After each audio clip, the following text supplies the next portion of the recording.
It's coffee time! Welcome to my old school April reading vlog. So we are currently in the middle of the month of April and I am trying to tackle my TBR pile. I am slightly behind because at the beginning of April I had so much work to catch up with after being on holiday for a week that I was like unable to read much. I had so much work to do, but now I have time to catch up a little bit. I did complete a couple of books and now I have the rest of my TBR pile to read, which is still a lot, but let's stay positive. I have the weekend to read Saturday and Sunday, and this Sunday I am doing reading sprints with my Patreons. We're doing a 24-hour old school April reading sprints together to kind of motivate myself to get everything read, everything done, because I'm not about to let my team down. I know I'm not a quitter. My mom did not raise a quitter. It's just I'm very stubborn.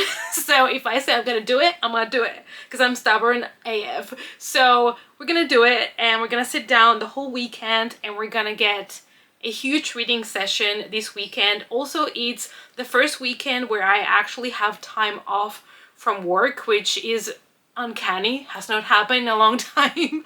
And I need to also reward myself a little bit. So we're gonna be reading this weekend. This is everything that I still have left to read for old school April, and as you can see, it's a lot. So I'm gonna let you know the books that I will be still reading for the readathon. We have Nels by Sydney Williams, and I will be reading this one as well for my 12 by 12 experiment.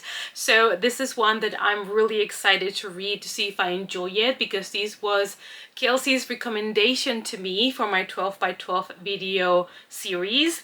And then I'll be reading also Exquisite Corpse by Poppy Z. Bright, which is going to be included in a new kind of vlog series I want to start, which it will be me reading the most disturbing, distressing, messed up, scary books that people have recommended to me. So these books will be featured in separate reading vlogs, and I'm really excited to dig into this too. And the rest is what I'm hoping to read this weekend. So this weekend I'm gonna try to read as much from these books as possible. We have The House in the Cerulean Sea, which I think is gonna be a good palette cleanser because the rest that I have to read this month is all horror and thriller. So this is going to be my palette cleanser for this month. And I'm really curious to see where I fall on this one, to be honest. I'm still not sure if it's gonna be for me or not. I did pick it up at Yelp because it was half price and is a book that I was curious about, so it is time to give it a shot. I will also be reading Weekend by Christopher Pike, and this one I think I'm gonna keep it for my reading sprint to feel motivated, because probably I can get this one read really quickly since it's a short book. And the same goes for my Goosebumps book. This is The Creepy Creations of Professor Shock, and this is also a reader choose your own story, so I think I have to make decisions and see how far I make it into the book. What happens if I start the book and I die in like the first 5 pages? Then I'll play again, I guess, because I don't want to just read 5 pages and be like, okay, we're done. So it will be also kind of fun, I guess, to see what kind of endings or scenarios you get depending what you choose. Then I have Racing Hell by Bryony Pierce, and this one I'm also really excited about because I think it's very different from the other book I read by the author, which was Savage Island. That was more of a YA slasher, and I think this one goes in another route. This one feels like it's gonna be something more like Buffy, so I'm really excited to see how this one is. Then a book that I'm currently already reading is Moorats by Ivy Tholen. This is a chunker, so this one is taking me a while to get through because There is a lot of text in it, but it's also really engaging because there's different POVs and stuff. I'll let you know more about this as I keep on reading. And last but definitely not least, we have Murder Road by Simone St. James, which is one of my most anticipated reads for 2024. You guys know I have loved her previous books. I have read so far 2 of her other books, the Sundown Motel and the Book of Cold Cases. So I still have to catch up with her older thrillers, but this is her new release for 2024 and I'm really excited. I might even do a book review about this one. I'm not sure yet. Depends on how much I can talk about the book without spoiling it, because it is a mystery thriller, an adult mystery thriller. But I'm really excited to read this one as well. So these are my reading plans for this reading vlog. These are the books that I will be reading and talking to you about during this Old School April reading vlog. So without further ado, let's get to do what we do best here. Let's get to some reading.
So I'm currently catching up with Moorats by Ivy Tholen, and I wanted to update you on what the book is about, but also I wanted to show you a bookmark that I bought specially for this readathon. It is this 90s themed bookmark and I thought it was super duper cute. So I am currently on page 119 and I wanted to talk to you a little bit about what the book is about. So this book is about a group of people. We follow like a group of different teenagers and we are in the 90s and there is this shopping mall that, you know, some of them go to, and terrible things have been happening to people in this shopping mall. Now, you get introduced to different characters, and at the beginning it was a little bit of a slow start for me in the book. Also, you get introduced to different characters, but let me tell you, don't get too attached, because in this book nobody is safe. That's what I've learned so far. So, you know, prepare to be hurt if you're someone that gets attached to characters very quickly. So the characters are not trapped inside of the shopping mall or anything like that, but they do go there and terrible things happen there. So it's a little bit different in that sense to her other book, Tastes Like Candy, where the characters were basically locked in a carnival at night with a killer. That one was also a really fun slasher that follows a group of friends. Here the characters know each other from school, but not all of them are really good friends with each other, but things are happening to them. And I'm really excited. I want to know where this is going because I'm on page 119 and let me tell you, there's been casualties and people have had horrible deaths already, which is something that I expect from the author, because in Taste Like Candy, the deaths were one of my favorite things from that book. They were really gory, they were really like fun and fresh, and the author put a lot of imagination to the deaths. So that's one of the things that I really liked about that book. One of my favorite characters is Ginny. She has to stay with her aunt and cousin in a small town in Texas because her parents are working abroad and they cannot take care of her. So she has started a new school and has to adapt to everything, and on top of that, now apparently people are being killed in this mall. And I really like her because it's not like she's a horror buff or anything like that, but she has like a series of movies that she watches for comfort. The movie's called Across the Street, and there is part 2 and 3, I think, as well. I'm not sure if there were more, but she watches those movies over and over again, and that's all the horror that she knows. But now she has met a guy that works, I think he owns a video store, and it's lending her some typical like classic horror movies so that she can watch them and kind of expand her horror knowledge. So she has tried to watch for the first time A Nightmare on Elm Street and stuff like that, and it's a lot of fun for me as a horror lover, also a horror lover of movies, not just books, to have a character like that explore and get to know all the horror movies. So I'm having a lot of fun with her. But there's still so much to go. Like, I'm only in page 119. Like, look at this big chunk that I still have to read. So I don't even want to know how many people are gonna die in this big chunk. But I'm really excited to see what's gonna go down here, because I still don't know why people are getting killed and why specifically people are dying in the premises of the mall, like in the parking lot or in places like that, but it's all in the mall. So like, why this place?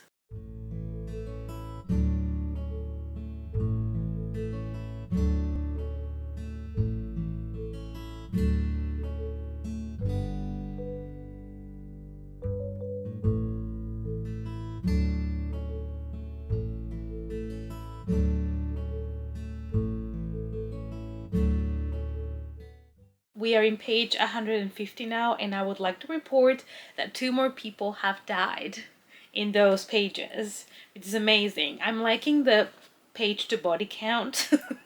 It's great, but I feel like I need a break now from this because I have to catch up on so many books. So I thought we would start a new book together, and that is Raising Hell by Bryony Pierce.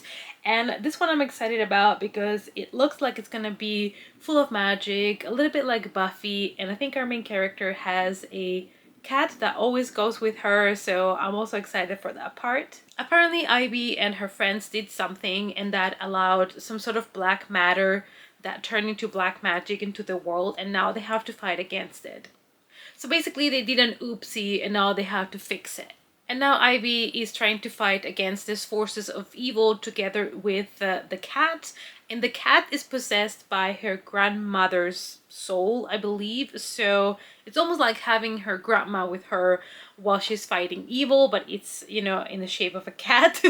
So it sounds like a lot of fun. And I don't know exactly what to expect from this book. I have not heard any reviews or anything yet. So I'm just gonna go into it and see what I think of it. But first I'm gonna need a refill of my coffee. Yes, ma'am. And this is also one of my favorite mugs.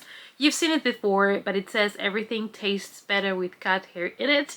I just feel like it's better just to embrace it, because if you live with cats, you're eating hairs. Like, there is no way you can completely 100% avoid it. So, you know, I'm just going to accept it. Let's get to reading, and I will update you as soon as I have read a little bit to let you know how it's going. I also got this one at Yelp, so I have it signed and personalized, and here's the black cat as well. I'm really excited to dive into this one because it's a little bit different from the typical horror books that I read. If you're new here, hi, I love slashers. They're one of my favorite subgenres of horror when it comes to movies, same as books. I do read anything that's horror. I feel like the only thing I don't read much of is cosmic horror or really weird fiction, because it doesn't seem to be for me. But apart from that, I'm quite open to everything else. And I don't always read a lot of horror books that have magic in them. So I'm really excited to see how this one is going to be.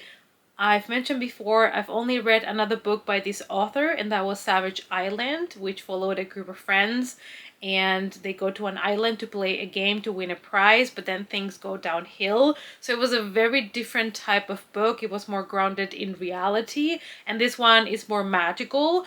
Obviously we have a cat possessed by the spirit of her grandmother, and there is black magic in the world, so I am hoping to be able to really love this one and have like a little bit of a something different horror book this month, that is not a slasher, because like I said, that's kind of like my favorite thing, or horror that is more grounded in reality. I would like to say it's kind of my favorite type of horror. Anyway, excuse me, I went on a tangent there.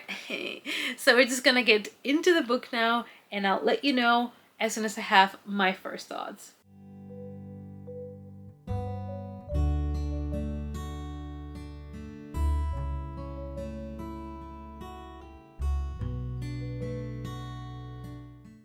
I am now on page 50 from Raising Hell, and I wanted to give you my quick first impressions, and I wanted to let you know a little bit what the book is about. So far not too much has happened because I've only read 50 pages, but we follow Ivy, and we learn that she's 19 and she works at a school, and her job is basically almost like a security guard in a way, because she's there to spot people that might be witches or people that might try to bring black magic into the school and put the students in jeopardy. So she's there to kind of protect the students, and they do like bag searches and they go through security controls, you know, almost like at an airport, to make sure that the students are safe.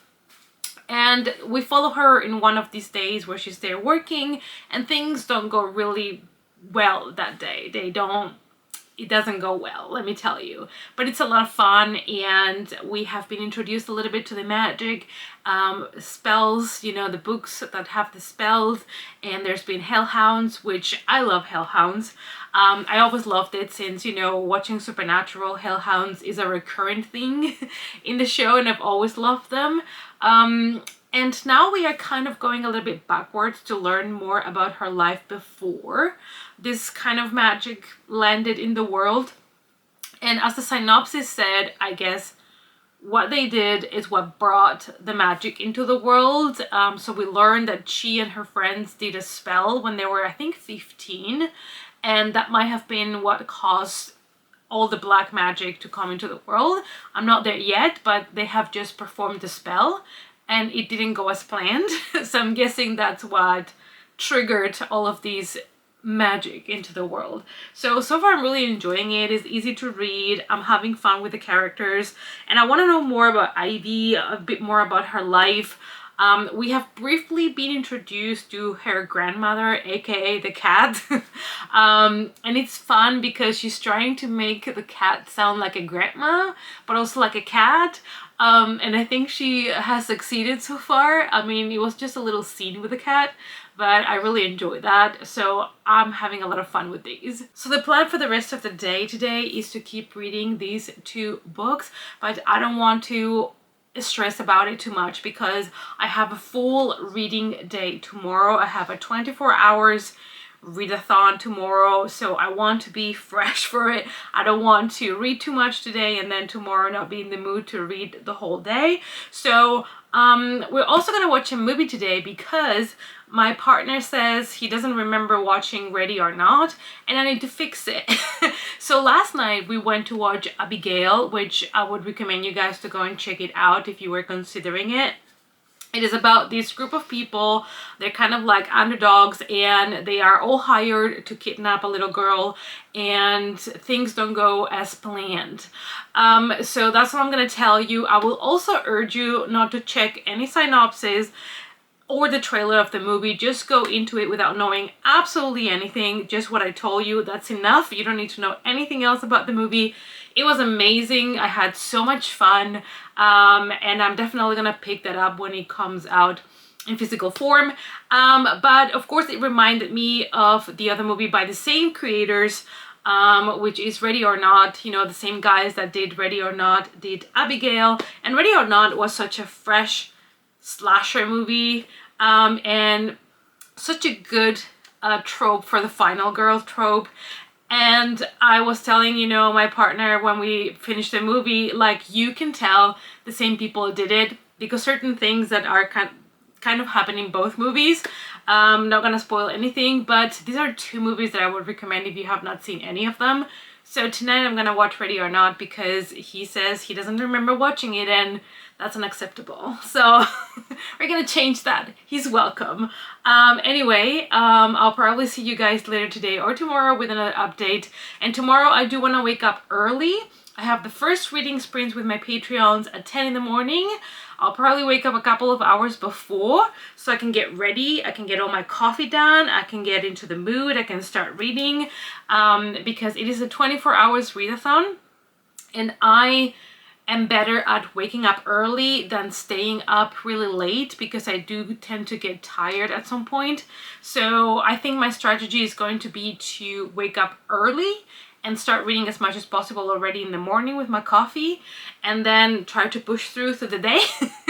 And I have 2 5-hour more or less reading sprints planned with the Patreons to motivate us to keep going, and I'm hoping tomorrow to get a lot of reading done because, as I said, I'm a little bit behind this month and I'm not about to let my barracudas, my team, down, and I need to push through. Hi guys, it's Sunday and I'm coming to you with a quick update. I have finished the first round of reading sprints with my Patreons. Basically, we were reading for around 5 hours this morning. We took a small break now for lunch and chores, and then we're gonna go back to reading sprints up until 11 at night. Let's see if I can stretch it, if I can keep awake.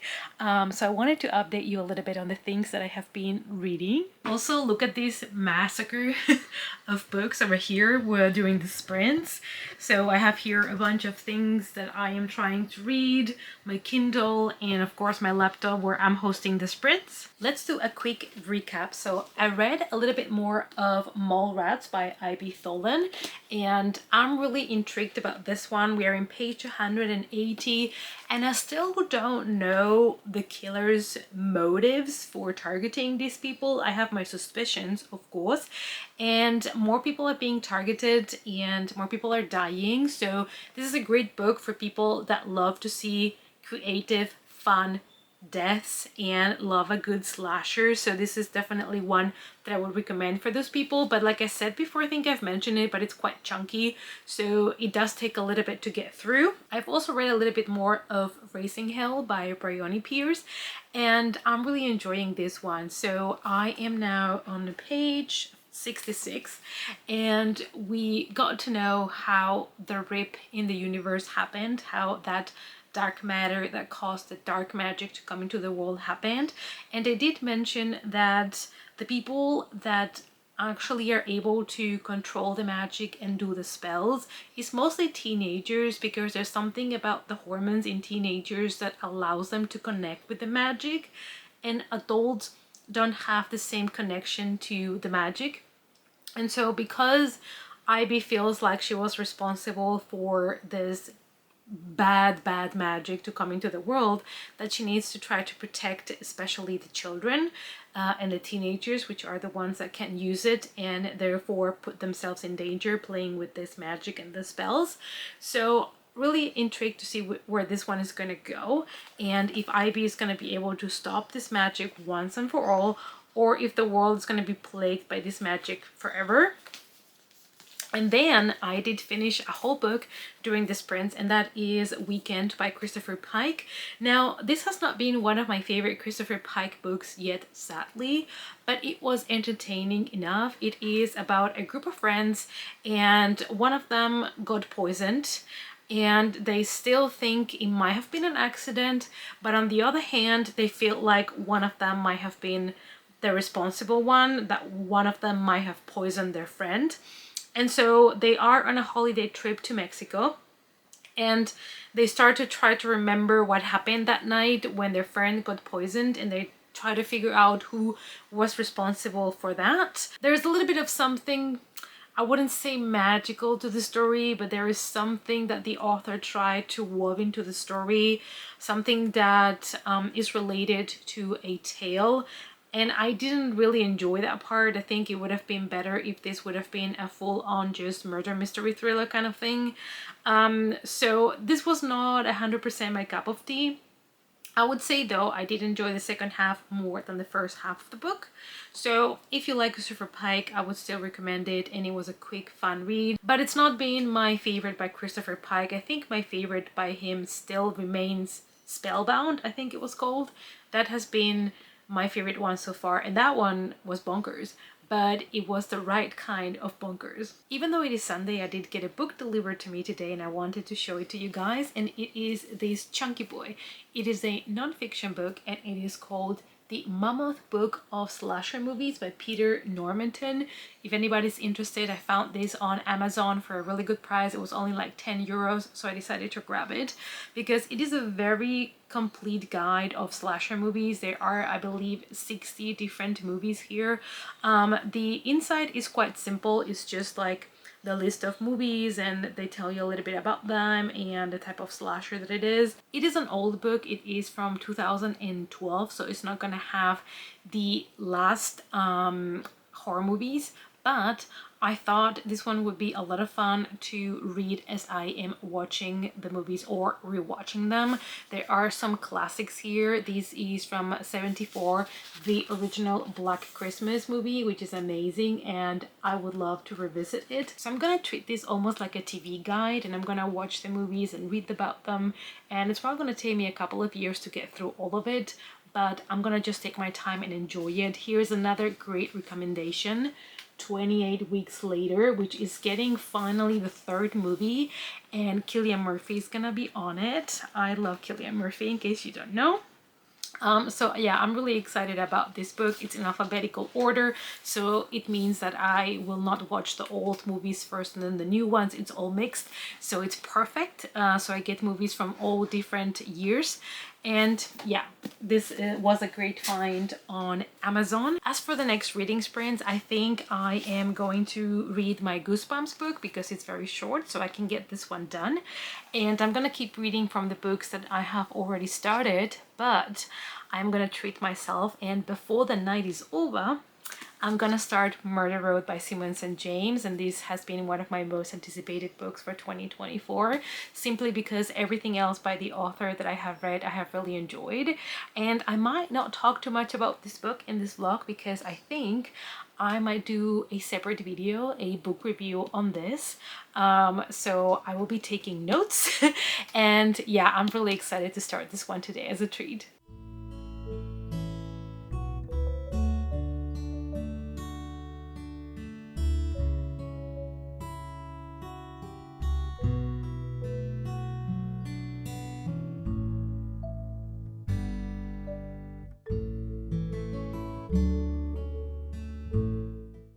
Another day, another sleigh. To be honest, I have not been reading too much because I am currently very busy again with work, but I still wanted to give you a quick update because there is one book that I have been reading, and that is Raising Hell by Bryony Pierce. I have made progress with this one. I'm currently on page 168, so I am almost there at the end, and I gotta tell you that I have been really enjoying this. I am still getting a lot of Buffy the Vampire Slayer vibes. We do have here a little bit also of found family, which I feel like it's something that we saw done and portrayed really well in Buffy the Vampire Slayer. We have a group of people that need to work together, even though they come from different places, they have different ideas, different standards in life, but they have to work together in order to try to fix this rip in the universe that has caused so much chaos in the world. One thing that is interesting is that this rip in the universe only has affected London. So London is the only place where this magic currently is loose, the dark magic. And I thought that was interesting, and they do mention London in a couple of locations there. I did find something really rude, and it's that in this book, basically, if you're in your 20s, you're already considered old, and I'm like, excuse me, sir. So there's a lot of talk about age in that regard, because obviously the younger you are, like if you're in your early teens, that's when you have probably the most magic and it starts to wear off as you get older. So far I'm really enjoying the book because it's also very action-packed. From the very beginning you get a really good action scene and the action just keeps going, and that might please a lot of people, and I do agree that it's great because the book didn't feel like it was dragging or it was boring at any stage at all.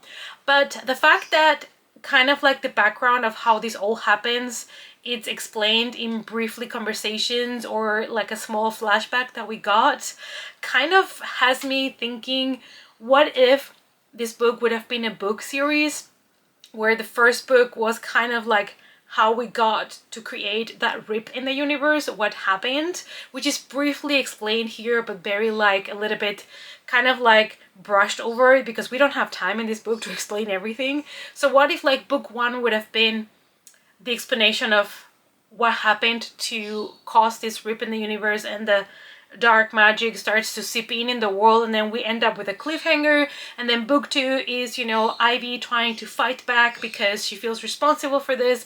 I don't know, like maybe it would have been nice instead of having everything really tight and compiled in one book. But then again, you know, maybe having a series would have made it dragging for a lot of readers.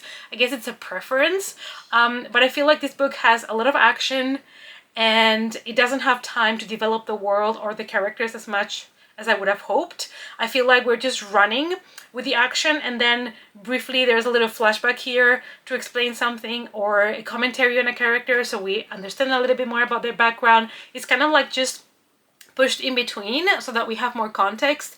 So I don't know, but I'm still enjoying it. So I guess, you know, it's just something that I was thinking about while I was reading it.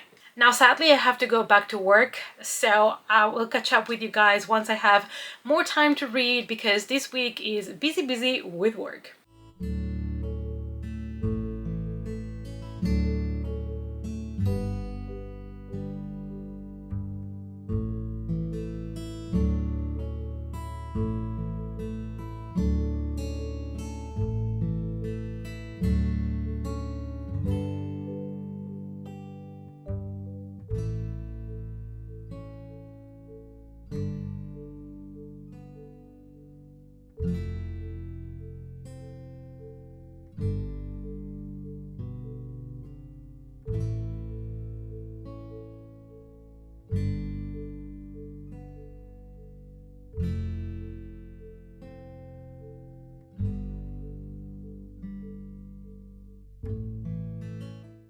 It's a couple of days later and Old School April is getting into the last sprint, which is kind of sad because I have really been enjoying, you know, participating in all of the little challenges and all the Instagram stuff, and I've been able to join a couple of the live shows and it's been a blast. So I'm sad that it's approaching its end. We're getting to the last week of the readathon, but I have almost read all the books that I had to read, so I am quite pleased. Since we last spoke, I read also Scanlines by Todd Kisling, and this was the one that I chose from my novella pick. And this was very intense. There is a big trigger warning at the beginning for suicide, even though, of course, if you know the synopsis of the book, you already know that it's gonna deal with that. It's about a bunch of friends that in the 80s, they came across the Duncan tapes. This tape is supposed to be, you know, something that people are not allowed to see, because if you see this tape, which is basically a congressman committing suicide, it means that you are gonna have nightmares and you might end up killing yourself too. So it is a little bit like The Ring in that regard, but a little bit more of a different take on it. They still talk about VH tape because we are in the 80s. At least the flashbacks are from the 80s, and then we are also in the present time now. Our main characters are adults now, but they still have nightmares about the tape and they still remember it. And things are happening. That's what I can tell you. It's a novella, so it's fairly short, but I really enjoyed it. It had a couple of pictures in between that were very, very disturbing. I would say this is on the side of really disturbing horror, so please proceed with caution. but I personally really enjoyed it, and I do want to check more books by the author. And apart from that, there's only 3 books that I need to finish to complete my whole TBR pile for the Old School April readathon. So I still have to finish Moorats by I.B. Tholen, and I've been reading this book slowly, but it has not really impacted my reading experience, because every time I pick it up I'm still on board, and I get, you know, reminded of everything very quickly, and I can keep going. So this is a book that I have been slowly reading throughout the month, and I've really enjoyed, but I need to finish it now because, like I said, we're approaching the end, so I need to catch up with this. Then I also have to finish Murder Road by Simmons and James. I'm really enjoying this one. The way the book starts is already like 5 stars, but I'm proceeding with caution because these type of books, you never know what you're gonna get, especially when it comes to the second part and the big reveal and the ending. You know, these books can be a hit or a miss when you get to the end. But so far I'm having a blast, so it's still a 5-star for me. We follow a couple. They are newlyweds and they are driving on a road in the middle of the night, and they feel like they got lost. They don't know where, they took the wrong turn, and in that really dark road they seem to see someone standing next to the road. So they stop, and it is a girl that wants a ride. They are a little bit, you know, unsure on what to do, but they decide to take her. And when they already have this girl inside of the car, they realize that this girl is bleeding. Somebody has hurt her. So they bring her to the hospital, hoping to, you know, get her fixed and everything. But then the police comes around and they kind of think that the couple are the ones that have hurt this girl, and they are the primary suspects now. So apparently more people in that road have been hurt before. We don't know what's going on. That's all I'm gonna tell you. But so far I am eating this up. I love the characters, the short chapters. It's amazing. I do hope that I don't get to the end and I hate it. I'm so scared, like you have no idea. I'm reading and I'm like, I'm loving it, and I'm kind of scared that I'm gonna turn a page and it's gonna get bad. But so far, really loving it. The last book that I have to finish for this readathon is The House in the Cerulean Sea by T.J. Klune. And I was really excited to get into this one. I started it today. I'm around 60 pages in and I'm really enjoying it. And there's something that I do like when it comes to fantasy or magic in books, and that is kids with superpowers. I really enjoy the Miss Peregrine School for Peculiar Children series by Ramson Riggs, as well as The Institute by Stephen King. So kids with superpowers is something that I really enjoy, especially when they have to go to some sort of school, a school that maybe it's good for them or bad for them. You can have both. But in this case, we have a guy in his 40s and he works as a social worker, and his job is basically to go from orphanage to orphanage to check the conditions in which these special children with powers are being treated. These kids are separated from the rest and they are in their own specific orphanages, so they are separated from the rest of the kids. So he has to go to these places, make sure that they are treated correctly, that they get food, they get rest, that their powers are being controlled, that they are not a danger to society, all of those things.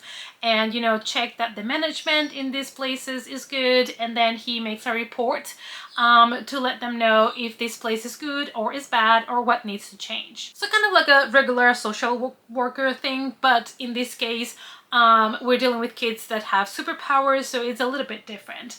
And he lives alone in his 40s, like I said, with his cat, and he feels that, you know, that's enough for him. He doesn't want to particularly have a partner or anything else. Like, he's very content with his life.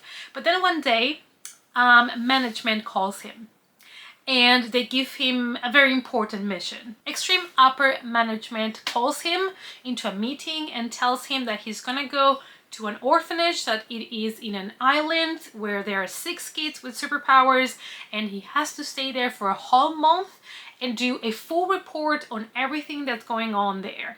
And I'm really excited about that. I'm really excited. Based on what it says in the synopsis, it says that the 6 kids that are there are dangerous children, including the Antichrist. So I'm like, yes, please. So I know this is not a horror book, but you know, I love that we have children with superpowers that are dangerous or considered dangerous. Are they really? And that one is rumored or supposed to be the Antichrist.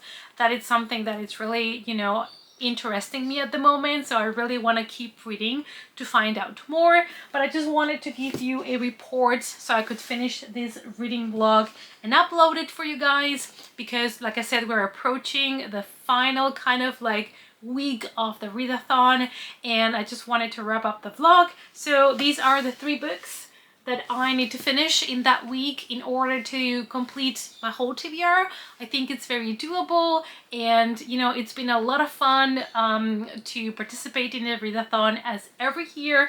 So hopefully you guys had also a great time during the readathon if you participated in any shape or form, and I hope that you enjoyed this reading vlog, and I hope to see you all, as always, you guys, in our next coffee time.